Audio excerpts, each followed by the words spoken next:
Watercolor tips for beginning watercolor artists, part 3. This is going to be another one about paper. In this video, I'll be talking about hot pressed versus cold pressed watercolor paper. I personally really only use cold pressed paper, honestly, and the difference between these two, cold pressed will have more texture to it, more tooth to the paper, and hot pressed will be much smoother. With watercolor, this drastically affects the drying time and the appearance of how your painting will turn out.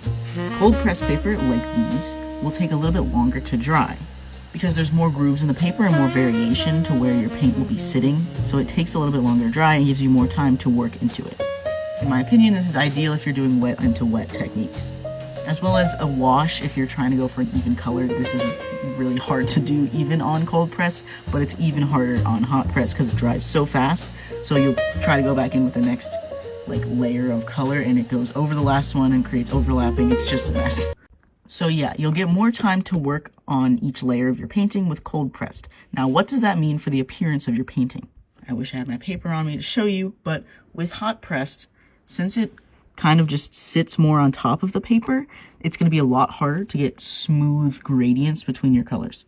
Hot press is more likely to have that overlapping effect rather than it blending more smoothly, as well as if you've ever seen alcohol inks, how they have that darker outline of the color around the area that you have wet the paper, they're more likely to do that as well. I'll put a picture on screen.